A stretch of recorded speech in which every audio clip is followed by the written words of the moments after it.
My agent got me a screen test at Fox. They're gonna put you under contract? I don't know. You tell me? Yes, if you want me to. Charlie! Charlie, excuse me. It's nearly time for your appointment. Appointment? Oh,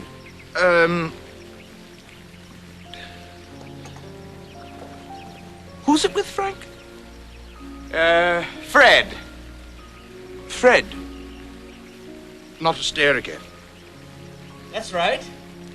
Ginger, too? Could be. Well, I'm sick of them. Tell them I've got nothing more to teach them. They're gonna have to try and make it on their own. Right. Hello, everybody. You're in tune with Public Radio KCBX. You just heard Robert Downey Jr. portraying Charlie Chaplin in the film Chaplin. And that opens up tonight's edition of the movie program, Take Two. And across the aisle for me, it's the ultimate film aficionado. It's Catherine McDonald. Oh, well, that's so nice to hear from the czar of cinema on the Central Coast, Jim Dee. Hello. Hi, Catherine. How you doing? Very well. How are you? Really good. You know, the more I research the subject of tonight's show, the more excited I got about it. It always, of course, it happens that way on the program. Yes. We're glad you are out there, and tonight's subject is really a fine actor and an underrated actor, and an actor, when you hear his name, you probably think more about his trials and tribulations in reality as opposed to his movie career. It's Robert Downey Jr. An exciting figure. Yes, like you say, some of the off-screen antics.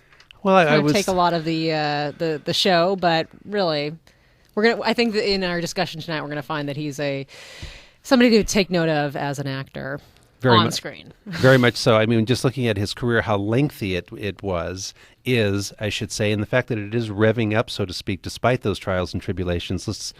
I'll be blunt. Robert Downey Jr. has been in and out of jail due to his drug problems, but seems to be on quite a roll right now. He's currently starring in The Singing Detective, and then a film that will come out later this month called Gothica with Halle Berry. Apparently, he has a very large part in that, and so his career, really, as we'll give you an overview, it never really seemed to slow down, but it seems full speed ahead at the moment. Definitely.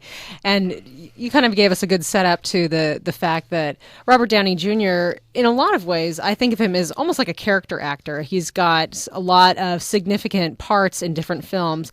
But one of the things that you and I both noticed in looking at the filmography is that the over-the-top, top quality films are few and far between. There's a lot of, let's say, just okay, or maybe even so-so films.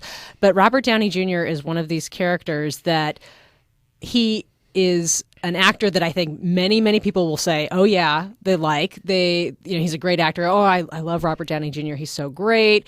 And he's also the kind of actor that when you see him on the bill, it piques some type of interest that, oh, Robert Downey Jr. is in this film. Interesting, That's the way I feel about him, absolutely. Definitely. And he adds something, even as you're saying, Catherine, what was the statement you made before we went on the air?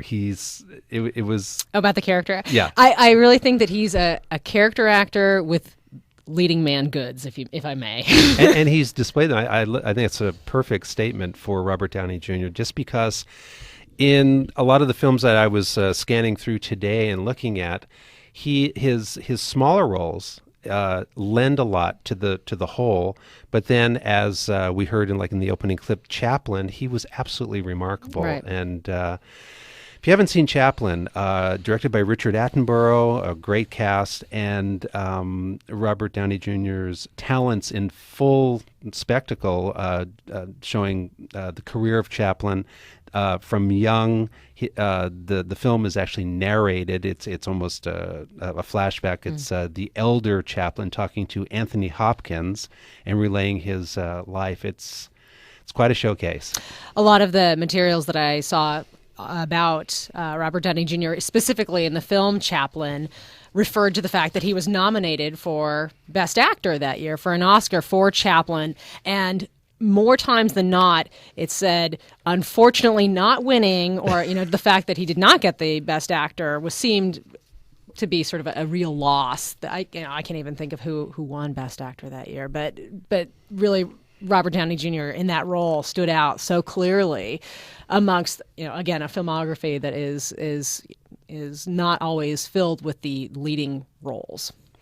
I think he displays such a confidence, and and looking over his career. In fact, let's just give you some of the basic facts here. Robert Downey Jr., born April 4th, 1965. He was born in Greenwich Village, New York.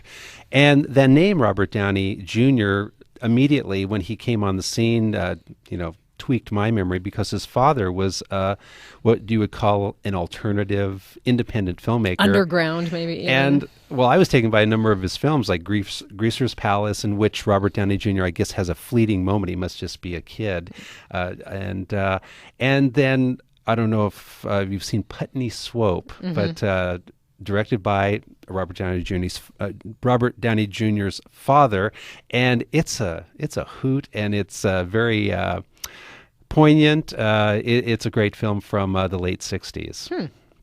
So there's those beginnings of Junior, let's just call him, from his father's filmmaking beginnings. And boy, here we have a list of Robert Downey Jr.'s filmography, and it goes on about 2.5 pages or so. His very first film was Greaser's Palace, which was his father's film.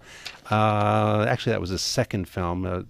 Then he did connect up with the great John Sayles in his early years. That's right. In 1983, he played Stewart in Baby It's You. Now, Catherine, I buzzed through Baby It's You. It's been a long time since I've seen it. Rosanna Arquette's in it. Right. But you blink and you miss Robert Downey Jr. But so his role in it was very small. But still, I mean, the beginning of his career here, he is linking up with someone like John Sayles. Sure. And the independent thing has served Robert Downey Jr. well throughout his filmography. So let's go up the list here. After Baby It's You, a film called Firstborn, moving up to maybe a more popular film in 1985 called Weird Science. He just was noted as Robert Downey. He didn't have the junior at this point. It was in 1975. He was 20 years old. He joined the cast of Saturday Night Live. It was only for one season. Now, I have to mention at this point, the 1985 years of Saturday Night Live, those were the hard years. The hard years. Those were the really hard years. You never see those reruns. Right, exactly. They're unavailable. And actually, there's another actress who made it very big on Seinfeld, Julia Louis-Dreyfus, again from Seinfeld, and these were the hard knock years of being on Saturday Night Live. There was no glory. There was no clips. There's no best of from those times. So I couldn't even remember that he had been on Saturday Night Live at that point. But I thought, wow, he must have really paid some dues by being on Saturday Night Live then.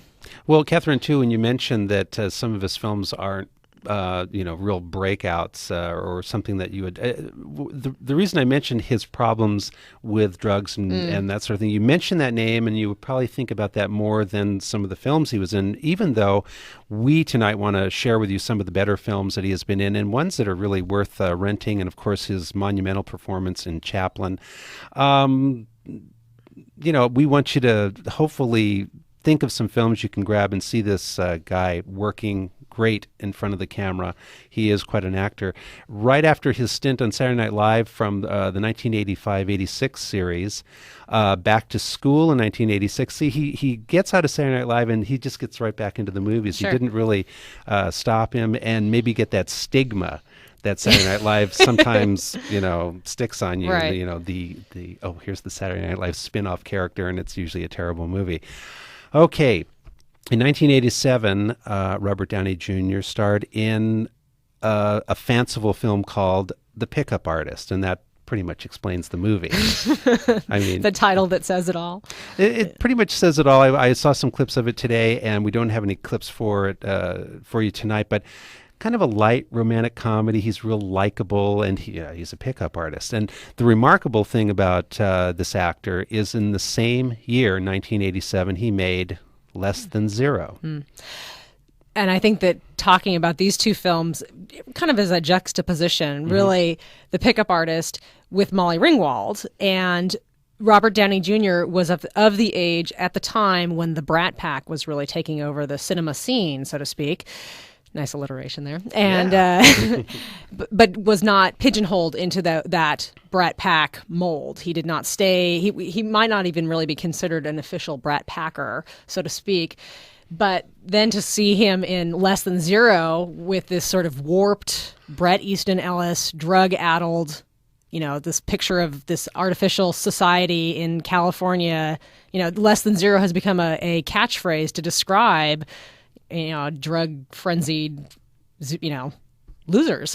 I guess the only way to sum it up. But just to see those two in the same year, it's pretty amazing. In seeing clips from both the films, it truly opened my eyes to the versatility that he could be a very likable romantic comedy kind of a guy. But then that's the other thing about Robert Downey Jr. He is a great looking guy. The camera loves him, but he's not unwilling to look really bad on screen. And, as I was watching some of Less Than Zero today, Catherine, I thought, boy, the art imitates life and it imitates art, and so it goes.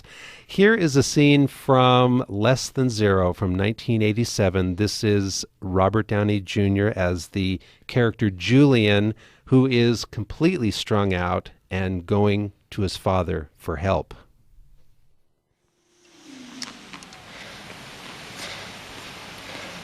My God, you look terrible. I was wondering if I could stay at home tonight. I just really would love to wake up and know where the hell I am for once. It'd be a nice change of pace for me. I can't do that.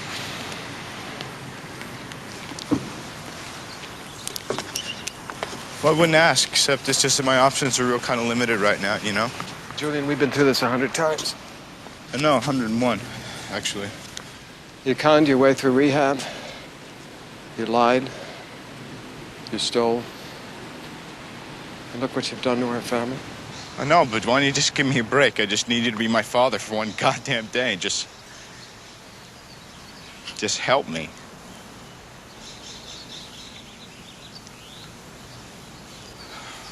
I mean, can't you tell when I'm telling the truth? No. Trust was the first thing you ruined. Now, did you hear that in his voice, Catherine? I mean, that was one thing that struck me in looking at Robert Downey Jr.'s performances in a film like Less Than Zero or even in Chaplin. He seems like he's not acting. There's a presence, there's a confidence. In this case, he just really goes down the tubes, lets you see it, and I thought it was a remarkable performance in what I did see today in Less Than Zero. I think that speaks to what we've already mentioned. The versatility is that he is so believable in the roles that he takes. Again, the pickup artist, scoundrel, and it really believing that, and all the other movies, it's so believable. He gets in, and I realize this is a cliche, but you really feel him inside the skin of his characters. And it is a little sad to hear the Less Than Zero clip, knowing what we now know is that, drugs have been a long-standing problem for Robert Downey Jr. And to hear sort of this prophetic conversation with a father figure, yes, it's there's some sadness on this side of knowing that about him. So, in another dimension, I think, when we talk about convincing, is that despite the fact he doesn't play a very likable character in Less Than Zero, there's something that's human about him. I mean, even the Chaplin character, Charlie Chaplin, wasn't one of the world's greatest entertainers, one of the world's greatest filmmakers, and he had a dark side. Right. He was quite a womanizer. And I thought, who else but to perfectly portray Charlie Chaplin, or in this case, the drug-addled Julian in Less Than Zero, where the character is fleshed out. Because, no matter how low they go or some of the questionable things they do, there's a humanity there, and you can't help but like the guy. Right. I mean, that was my feeling. Right. Yeah, in real life too, I would say. Yeah, there's something. Well, it's Robert Downey Jr. You know, I like the guy. Yeah, I know, and even with all the arrests and the rehab and going to jail, I always have this feeling that the public is rooting for him. Yes. You know, I even have that sense that right now he's got sobriety and he's working, and that's great. And I even have the sense of like, come on, just let's keep on this path, and let's turn out some good movies. Let's see more of you. Let's keep. I'm rooting for him. I hope that that's over. That time is over. So and perhaps one of the things of this show is the fact that perhaps maybe his best work is still ahead. I mean, he has a number of great things in his career. He's still very young, and perhaps he can get a great script, get another great performance in his career. Perhaps this is not even the middle of his career. Absolutely. Okay, let's move on. Some of the other films that Robert Downey Jr. has starred in after Less Than Zero. I'll zip through some of the other titles, which you may have seen. May not. They're not titles that ring any bells, or some of them anyway. Yeah. There's Johnny Be Good in 1988, Rented Lips, 1969, all of those in 1988. That's Adequate. He played Albert Einstein in that film in 1989. He was in the film True Believer. He played Roger Barron in 1989. See, he's making almost 3 films a year in the latter part of the 80s and on into the 90s. He's working a lot. In 1990, he starred with the man who became a good friend of his. I was just going to say, yeah. Mel Gibson in Air America. The best bad movie he could have been. Yeah, probably the one Mel Gibson film that was tanked. Right. So that was in 1990, and apparently Mel Gibson and Robert Downey Jr. have remained great friends. In fact, I think he was a producer or partial producer on Singing Detective, yes. or at least has a bit role in it. He does, and right. I'm sure those are the two buddies who watch out for each other and want to give roles to each other. After Air America in 1990 and 1991, Too Much Sun, Soap Dish in 1991 as well. And then it was 1992 where his pièce de résistance, Chaplin, and... what a movie. I mean, we have a clip for that a little bit later on, but we'll talk more about that a little bit later. But what a great film. 2 opportunities. And well, in fact, he was in a film called Heart and Souls in 1993. And then also in 93, he teamed up with Robert Altman for the first film that he made with him called Shortcuts. It was later on, in 1998, he did team up again with the great Robert Altman, director, and Kenneth Branagh in The Gingerbread Man. And, another controversial one. He was in Natural Born Killers in 1994. Only You, also in 94. Hail Caesar in 94. And then one of the more creative renditions of Shakespeare in 1995, Robert Downey Jr. was Anthony Earl of Rivers in Richard III. Did you see Richard III? Yes, I believe I did. Yeah, Yes. and we were talking about this earlier. Robert Downey Jr. really holding his own with high caliber actors. Yes. All I need to say is Maggie Smith. I mean, You got to hold your own with her. yeah, you got to. Otherwise, she'll send you packing. If you're unaware of this version of Richard III in 1995 with Ian McKellen, it transposes the Shakespeare play to Nazi Germany. Right. And it's very creative, very interesting. And Robert Downey Jr. in there with the likes of Annette Bening, Maggie Smith, Ian McKellen, some other great British actors. And there's Robert holding his own and even spouting the Shakespeare. Indeed. Quath. Here's a scene from Richard III, and to set this up, the king, Edward, has died, and it is Annette Bening who portrays Robert Downey Jr.'s wife, who is very upset, and then confronted by Maggie Smith and Ian McKellen. This is from Richard III. Edward, my lord, your son, our king, is dead. Oh.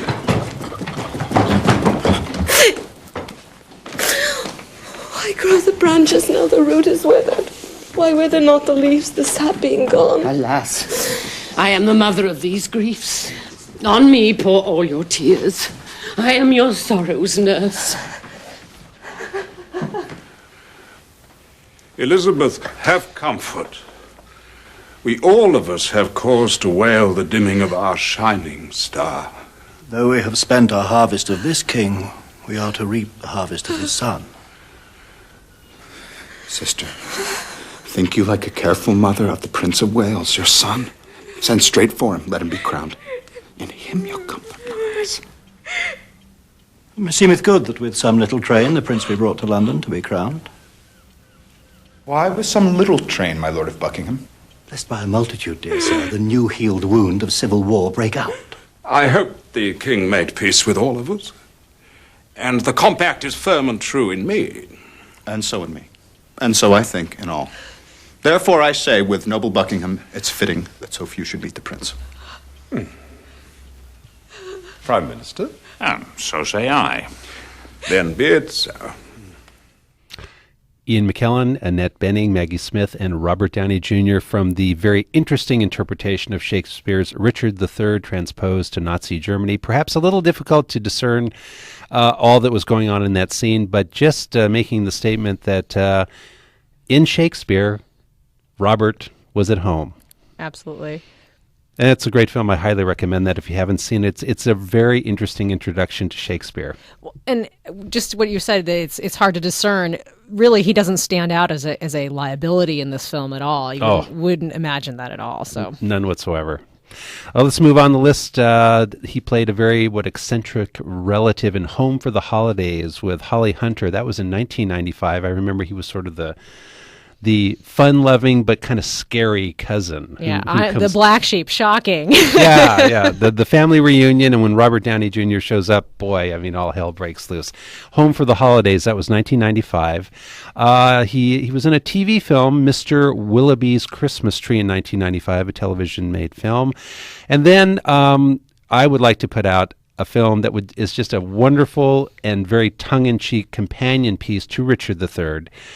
A film called Restoration, in which Robert Downey Jr. played Robert Merivale. And if you haven't seen Restoration, I was looking at it again today. It's delightful, it's funny, it's tongue-in-cheek, and it's almost like you have the same crew, the same bunch that was in Richard III, all these wonderful British actors, and they kind of go over the top, and Robert Downey Jr. plays this character of a doctor who is able to heal people, even though he goes for debauchery. He'd rather do these things that are of the flesh. He is married. Oh, I see. There you go. He is married. There's a set-up marriage with the king's daughter, and he plays it so well because it's very comic performance. It's 1600s Britain, and somehow, some way, he retains that sort of aristocratic demeanor, and yet he's very funny and very close to going over the top. It's a great film, and he really holds it down. He's the main character in the film. Here's a clip from Restoration. In this film, it is Robert Downey Jr. And Ian McKellen. Ian McKellen plays his servant, and Robert Downey Jr. has done a great sin. Here it is. The messy constellations I see through my telescope offer me no clue to my destiny. There is, I fear, a great deal about the world and my role in it, which, despite all my early learning, I utterly fail to understand. I must restrain my farts and do something altogether more constructive. What is the matter, sir? I've done the one thing forbidden by the king. I've fallen in love with my wife. Yeah, the one thing you can't do is fall in love with your wife, especially in this situation. God forbid.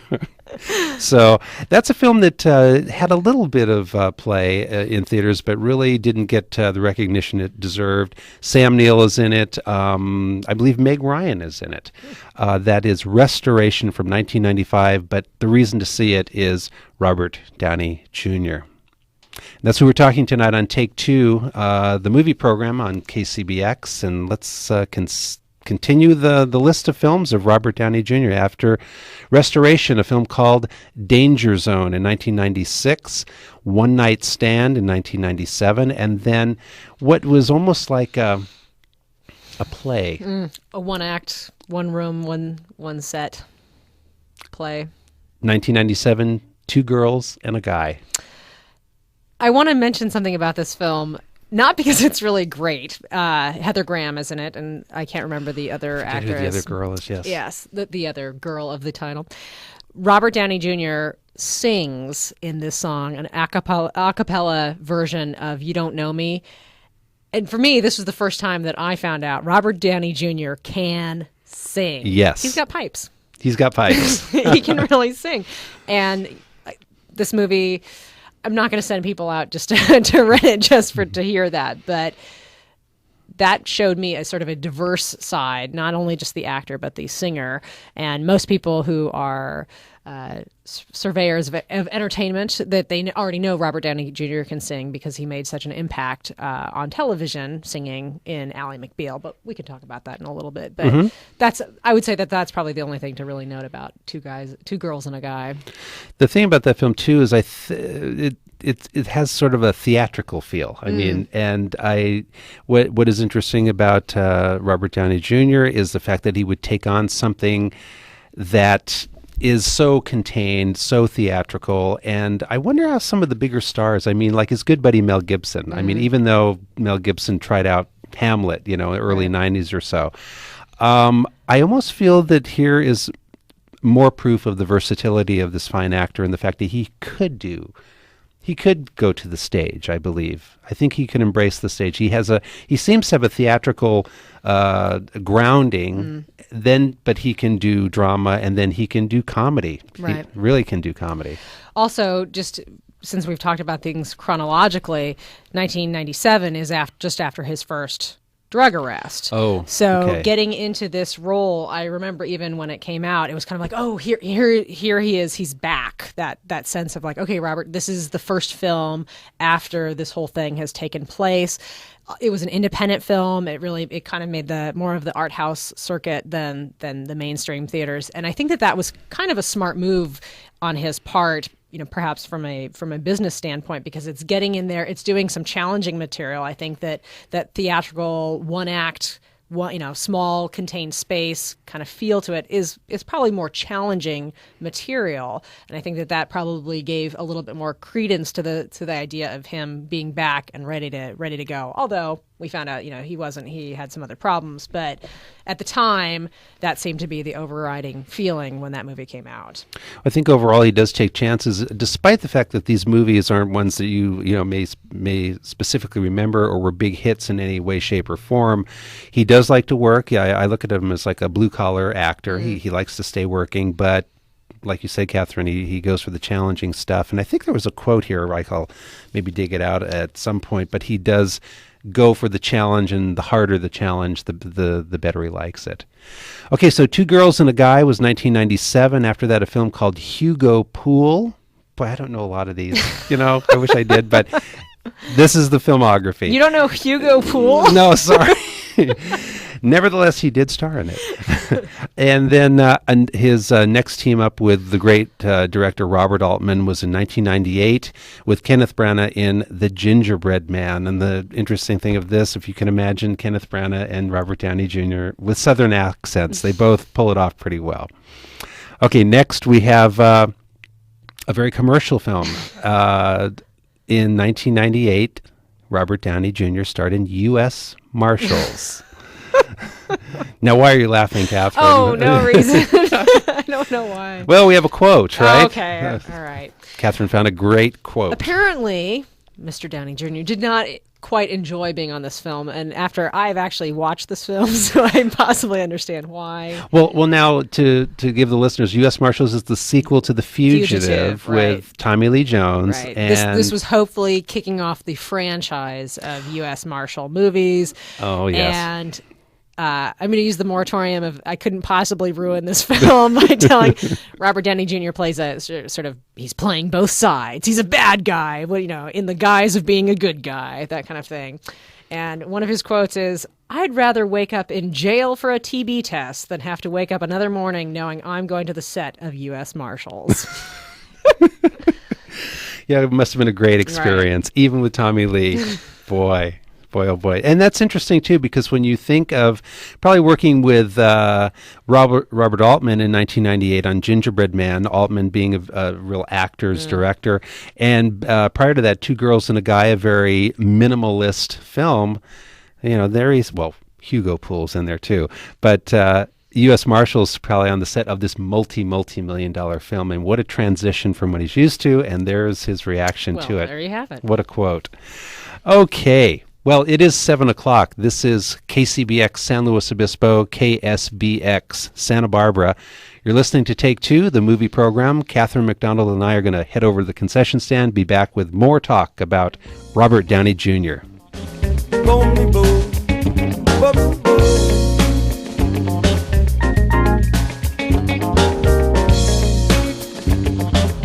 I want to go to the movies, show me and my baby.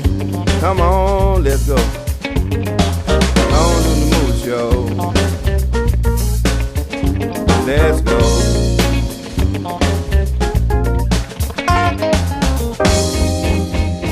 I buy the popcorn as soon as we hit the door. My two brothers Bill and Puns sitting in the front row. They bought the candy. We don't need nothing more. I love a movie show, I tell you, in black and white. I don't care what it is. I don't care how small the theater is. I don't care who's playing. I don't care how long they got popcorn and candy bars. Butterfly McQueen, she's gone with the wind. I love the film of Anthony Quinn.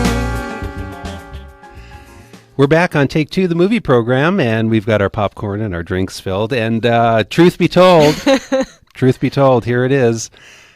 Hank, the projectionist extraordinaire on Take Two, saw Hugo Poole. And he said it was terrible. So. Yeah. So on a scale of 1 to 10, what? Oh, less than 0? Oh, I gotcha. Actually gave it a 2. Oh, there you go. Hey, it exists. That's great. I still don't believe it. We're talking about Robert Downey Jr., the very interesting actor who has a lengthy film career, and we're going over it to give, we want you to check out some of his films, some of his performances, and we think that his career is really in overdrive right now, and let's look for another Chaplin-esque, another performance by Downey Jr. that is as good as his Oscar-nominated performance in Chaplin. After U.S. Marshals in 1999, he starred in a film called In Dreams. Then also in 99, Friends and Lovers. And then, proving the great comic talents of Robert Downey Jr., he starred in Steve Martin's Bowfinger. Yeah. Well, this was one of the things I really liked about Bowfinger is that it had that feel of being a smaller picture, and how can you say small with Steve Martin, Eddie Murphy, and, Robert Downey Jr. But it did have that sense of, it was a little bit more quiet, a little bit more thoughtful in its humor, but it was it's a funny movie. Very funny movie, a great skewering of Hollywood ways and filmmaking. And I hadn't seen Bowfinger since it came out, so it's been, about 3 years or so. And watching it today, I had to say that it was like, in Glengarry Glen Ross, where Alec Baldwin has a very small role, but it's such it commands an important, the whole film. And in Bowfinger, of course, Eddie Murphy and Steve Martin are really great in it. But Robert Downey Jr. plays a film producer, and he is so perfect. I mean, perfect beyond the point where he is not only dead on, but he's somewhat self-deprecating. He's funny, but he's right on. It's almost like so slightly satirical, but still perfect. There's that little bit of a smarminess, but coldness at the same time. And, I'm a Hollywood insider and a it's all there, just right on the surface. I thought he was absolutely convincing and perfect as this film producer. Here's a great clip from Bowfinger, and to set it up, Steve Martin, in his weaselly ways, goes into a restaurant and he's talking on his cell phone. Well, it's sort of a cell phone, and he knows that Robert Downey Jr. is in the restaurant. He knows he's a big film producer, and he's going to con him into showing him this script. And you can follow it. Steve Martin going into the restaurant on his cell phone from Bowfinger. You just give me a list. It's got to be international. I gotta have someone international. I need an international star. I need a star. Who's my star? How about Kit Ramsey? Yeah.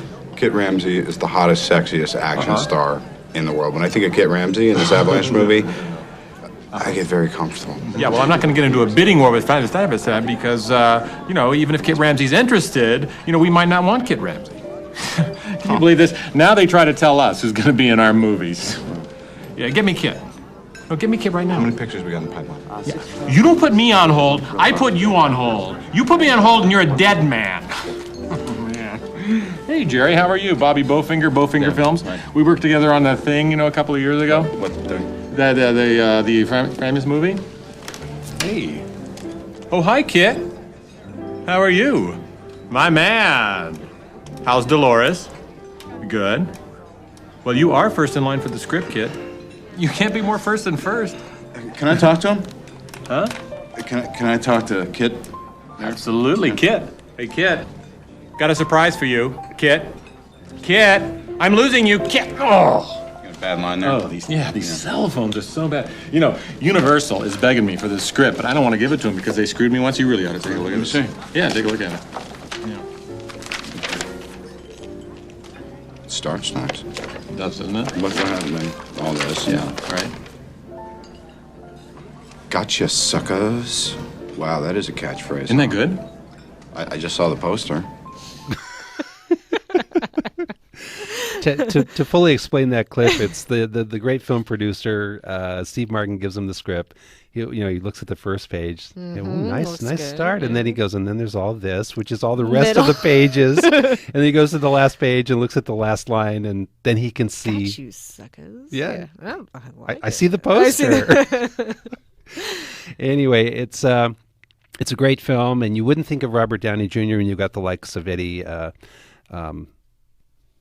Murphy and Steve Martin, but he holds his own, and he's a real important part of the film. And like we've seen before, scene stealer. Yeah.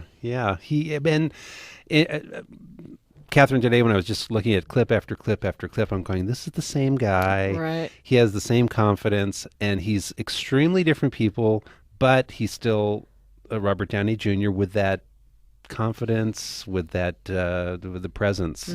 Yeah, I was struck by it. Well, in 2000, Curtis Hanson, who directed L.A. Confidential, made Wonder Boys. The main character in here is Michael Douglas, and in it, Robert Downey Jr. plays Terry Crabtree. His editor, Michael Douglas's character, is writing and kind of going through a struggle, personal ups and downs, and here comes his slick editor to come and shake him up a little bit. He's supposed to be turning, and he's supposed to have finished this work, this grand work, of course, always behind, and the editor's coming out to straighten him out, get it going again. And speaking of scene stealer, Robert Downey Jr. does the trick in this movie for sure. We do have a clip from Wonder Boys. Yes, this is Michael Douglas meeting with Robert Downey Jr. at an airport, and he has a new friend that he met on the plane. But this is like a reacquaintance of old buddies who are into literature. Of course, Michael Douglas is the writer and kind of a, like you said, going through a crisis professor. And so here comes Robert, and he wants to know what's happening with the book. And here's the clip from Wonder Boys. Trip. Crabtree, how are you, my friend? It's good to see you, Trip. Let me help you with this here. Say hello to my new friend, Ms. Antonia Slovia. Nice to meet you. This way. I took the liberty of inviting Antonia to tonight's festivities. The more the merrier. Terry was telling me about you on the plane. It was all so interesting. Well, I was just explaining to her how a book comes to be published, what you do as a writer, what I do as an editor, you know. I sweat blood for 5 years, and he corrects my spelling. That's exactly what he said. Yeah, we know each other pretty well. And actually, it's 7 years. You know how many times I've boarded an airplane just praying that some gal like her would be sitting down beside me? She's a transvestite. You're stoned. She's still a transvestite. So, how's the book? It's fine. It's done. Well, basically, I got a little tinkering I still got to do. Great. Great. I was hoping I could get a look at it sometime over the weekend. Do you think It's that'd gonna be be a little possible? tough. Yeah, I'm at a critical juncture right now, and Well, I thought you were just tinkering. well, I am, Are but I you have a at a couple critical of jun- little details I got to work on, and I'm not going to pressure you. I just got off the plane, you know? I mean, I get pressure, you know? I get... You know what I mean? Do you think Michael Douglas had anything done of his book that he was supposed to? No. No. But there again, there's Robert Downey Jr. in command. I think he's a great character in this film. And, Wonder Boys. And yeah, enjoy it. It was released twice. Yeah, that's right. Right, I was reminded when you mentioned that, I thought, and then That's because the studio, I think it was 20th Century Fox or Paramount, felt it just didn't get the recognition that it deserved, and so they did release it twice. That's true. I had forgotten. So next up in the career of Robert Downey Jr., the television appearance. Right, and this is very significant. Robert Downey Jr. spent, I believe, 1 to 2 seasons on the Fox hit television show Ally McBeal, playing Ally McBeal's love interest named Larry Paul.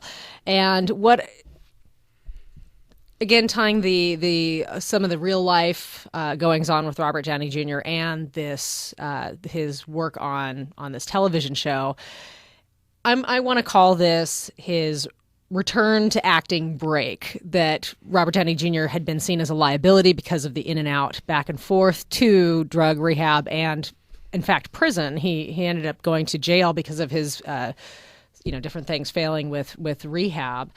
So in a lot there's a sort of a wide acceptance of the idea that when Robert Downey Jr. went on to Ally McBeal, it was really like a second chance. He was, like I said, he was seen as too much of a liability, and it's a lot of people credit the head honcho of the Ally McBeal show, David E. Kelley, as really taking a very big risk on Robert Downey Jr. However, he gets on the show. The audience falls completely in love with him. He steals the show. He is, speaking of singing, he is a singer. He's one of the themes of Ally McBeal is a lot of songs. People singing all the time. And here is Robert Downey Jr. just singing his heart out, doing a great job. As we mentioned before, he does have pipes, and doing just a really great job on this show. Unfortunately, right at the end of the second season that he was on, this is when Robert Downey Jr. went back to jail, and it was kind of this crushing blow of like, oh my God, he had been doing so well. The audience really loved him. He was being very successful on the show. He had really been, a chance was taken on him, and it seemed to be all falling apart right there at the end. But, out of this time, I'm going to say that he really regained a lot of the support that he had from the viewing audience, and he got recognition in that he won a Golden Globe for his work on this show. So it's kind of important to look at his time. I have to say, I'm not a big watcher of this show. I've never seen it. Yeah, me neither. So, but I have it on good authority from people who really adored the show that he was just a real significant part of being on Ally McBeal, a very, very popular television show.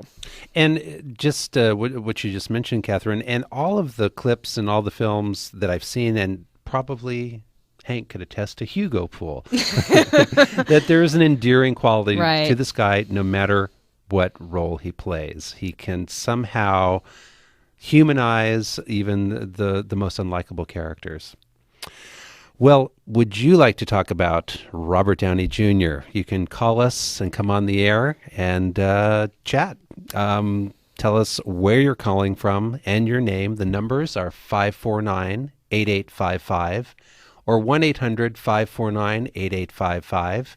come on the air. You can talk about Robert Downey Jr., and we'd love to hear from you. 549-8855, 1-800-549-8855. I can share one more anecdote with you and our listeners about the idea of the liability. One of the stories I read about Robert Downey Jr. in preparing for the show was about that Robert Downey Jr. was to be on Woody Allen's last film. However, he was too expensive to insure to be on the show because of if the possibility that he would relapse, and have to drop out of the project, the insurance premium for being on in the show was too high for him to be a part of the cast. So he ultimately was not able to be a part of that project, which really speaks to the sort of the thin ice and the precariousness. Other projects that he has been on since. The studio has undertaken the cost of the insurance for him to be on. So it's, not to say that the financial overtones are more important, but it's kind of like a side story of how, of significance that these things, in his real life have had, an impact on his ability to be in different roles, which I would never have considered, not knowing any, not being in the movie making business, but to really think that idea of insurance, literally, for him to be a part of a project. Well, if he didn't show up for a shoot, it's just like, that's a big liability right, when you're on a deadline and so on. So, it's probably a liability there during those tough times. Let's go to the phones. Good evening. You're on Take Two. Hi. Hi, how are you? Fine, thank you. This is Holly from San Luis. Hi, Holly. Hi. I just wanted to say that I really appreciate you bringing up the fact that he was on Ally McBeal, and I know it's not a movie, but to me it's really important because that's where I totally and completely fell in love with him. And it made me excited to see The Singing Detective. I don't think I would have been interested in the movie if I hadn't already known just like how great he was and what a wonderful singer he is. And so I'm so excited to see that movie just because of what I've seen him do on Ally McBeal. And you fell in love with him? Was he? Tell us about his acting. Was he? Why did you fall in love with him? He was hot. That's pretty much it. No, he was good. His character was funny, and it just seems like it brought out the best in what he is naturally. Probably, I don't know, since I don't know the guy, but I just thought that the character he played and just how much energy he had, and he's a great singer. He was wonderful, and he was just really funny. I just thought it was a really good role for him on Ally McBeal, and I was really sad to see him go. The show kind of went downhill from there, so it was really good that you brought up the Ally McBeal side of Robert Downey Jr. Well, thanks, Holly. It sounds like you're sort of a follower of the show. Would you say it's fair to say that he was widely liked by the audience? I would say so, yeah, definitely. I know I had a large group of people around me that we all loved the show, and when he came on, it seemed to kind of give the show a little bit more life, and then when he was gone, it kind of, like I said, just kind of went downhill after that, and I think it ended shortly after that, too, so just thanks for bringing that up. I thought it was a really important Well, point. thanks, Holly. I like the word energy. He always brings energy to the roles, and if I can recommend two films, Restoration and Chaplin, you'll love him in both of those. Thanks, I will. You guys are great. Thank you so much. Thanks for calling, Holly. Okay, well, 549-8855, 1-800-549-8855. We're talking about Robert Downey Jr., and Holly was a little hesitant to talk about the TV show. That's fine. I mean, it's acting, it's performance. Heck, I brought it up. And you brought it up, too. But I agree with you, it being a pivotal time in Robert Downey Jr.'s, tough time since, right. what, 1999 or 1997 on, but... to prove yourself, and, let's face it, if you're on a TV show, you get seen by a lot more people right. than you are in a movie theater. The shocking reality is, man, you're on TV. It's like, well, so we say that the Reagan movie that we're just talking about, not being on regular CBS and going to cable, right. you lost about 9 zillion viewers. Right. And even further than that, if you were in a theatrical film, you're not seen by as many people, a fraction of the people with a theatrical release than with TV. Good evening. You're on Take Two. Hello. Hello. Hello. Hi there. Yeah, I'm here. Hi, this is Mike. I'm calling from the cell phone. Hey, Mike. Hi, Mike. Yeah, hi. I just came from the Singing Detectives. Oh, what'd you think? It was just great. He was really good in that. He made that movie, and it was a very interesting thing. And Alan McBeal too. He did. Like I said, make that show. Yeah, even the psoriasis looked good, right? Huh?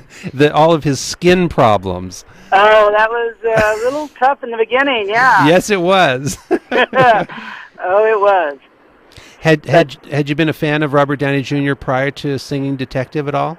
No, just I really like Chaplin, but no, mainly I kind of got into it because of Ally McBeal, because he did so well in that. There we go. Yeah, another friend of mine too. We used to watch the show together all the time, and I know she was taken with it as well. All right. Well, I'm glad you went to see Singing Detective. Yeah. In fact, I'm going to recommend it to friends. I know they'd like it. And he's in another film that's out this month with Halle Berry. It's called Gothica. It comes out in about 1 or 2 weeks or so. I did see an ad. Yeah. Yep. Okay, great. Thank you I so thought I'd throw my 2 cents in. Oh, thank you. Show. Really appreciate it. Okay, bye. Take care. Bye-bye. Ally McBeal. I'm telling you. Pivotal. Well, Mike brought up the Singing Detective. We did mention before about Robert Downey Jr. willing, for being a very handsome gentleman, a dashing, handsome gentleman, he having that willingness to not always look good. Singing Detective, he goes beyond not looking good to looking absolutely frightful with a severe psoriasis, and the idea of being, the ghosts that are haunting him physically, manifesting in his skin, which it's, a nice metaphor certainly, but you go with him. You go with his character. He handles it. You believe his pain, his anger about it. You see the whole transformation, and I would say it's fair to say that he carries that movie of The Singing Detective. Yes. We have another clip from his major achievement, his Oscar-nominated performance in Chaplin. And the other thing that's interesting about this is there's so many films where an actor will go through a lifetime, let's just say, looking very young and looking very old. And boy, the key is that makeup. For instance, I would say the crowning makeup of a younger person looking old is F. Murray Abraham in Amadeus. I mean, it's truly convincing that he is old. And I would say that Robert Downey Jr. in Chaplin, when he is in his elder years, he's talking about his life to Anthony Hopkins. He not only looks old, but he sounds old. And that's another tribute to his great performance and the fact that you see his early beginnings getting in on the ground floor in filmmaking when he was very young. And then, of course, when he's talking to Anthony Hopkins, he's very old. Here's a scene from Chaplin, the great Robert Downey Jr. with Anthony Hopkins as he's reminiscing on his life. In this case, how the idea of the tramp came to him.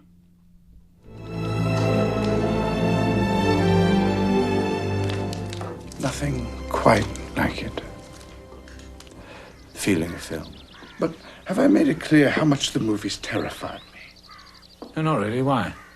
Oh, well, you've got to help me get that right. I mean, nevertheless, I was right to be frightened. I was dreadful at the beginning. The Senate wished he'd never hired me. It's all I could do to keep control. Mario, grazie. The truth is, I'd have been a total disaster if I hadn't invented the tramp. Yeah, I've been meaning to talk to you about the way you've written that. I mean, the words just poured out. It practically wrote itself. Remember, I'd only been in the Senate for a month. What happens after that scene is, of course, Chaplin tells Anthony Hopkins this very heart-rending, the artist at work, and the hat was glowing, and he knew it, and all this kind of thing. And it was hogwash. I mean, Anthony Hopkins calls him on it, says, come on, you didn't have the tramp sort of emerge out of your artistic consciousness, with fervor. And then what happens is Chaplin just says, yeah, well, the reality is much more boring. And he just, he tried on 900 hats and 900 suits and found the cane by accident, and the tramp sort of was cobbed together, And so even though he makes it sound very dramatic and artistic. Weaving the tale. Weaving the tale. That's it. So it does show, and in the acting here too. Robert Downey Jr. shows that sort of vulnerability, the wanting to dramatize, but then coming clean and saying no, I'm a sham and I just threw it together. But it's a great performance. It's touching though. It's very touching. It is. One of the things about Chaplin, the film, is I did want to mention that there was sort of a little bit of a backlash to the film. A lot of people, because it was touted as being the comprehensive film about Charlie Chaplin's life, and there were some people who said that it did receive some negative reviews, and it wasn't this clear success or whatever, except for the fact that Robert Downey Jr.'s portrayal of Chaplin was just considered to be top notch and really the thing to see in this film. And Charlie Chaplin is a very hard character to possess. As I mentioned before, that feeling of getting into the skin of a character. How do you do that with a character, who's so archetypal like Charlie Chaplin? Yeah, I would say that was a very tough challenge. And they say that Robert Downey Jr. just immersed himself in Charlie Chaplin. And if anything, if you see Chaplin and it inspires you to see the actual Chaplin films, I think you'll have a really good time in the fact that you'll see what a great job he did introducing you to this giant in American cinema. And, see Chaplin, then check out Modern Times or City Lights or something, or some of the many, many films of Charlie Chaplin. And they're great companion pieces. And like you said, maybe the film, Richard Adam, well, let's just say biofilms always you have to sort of take with a grain of salt. Sure. As far as getting everything absolutely right. But I think that one hit the nail on the head as far as his characterization and letting the world know about this amazing film icon. Right, and handling the negative as well as the iconic, let's say. Yes. Well, I want to thank the listeners for calling in tonight on Take Two, the movie program, and it was a pleasure bringing to your attention the work of Robert Downey Jr. I hope you rent some of the films that we suggested tonight. Check out his performances. He is really a great actor, and I hope, Catherine... The best is yet to come. Let's say that. The best is yet to come. Well, until next time, it was great seeing you today, Catherine. Well, thank you so much. It was always a pleasure. Thank you for having me here. Hank, great projecting, and thank you for listening. We'll be back next week with more of Take Two. Hugo Poole.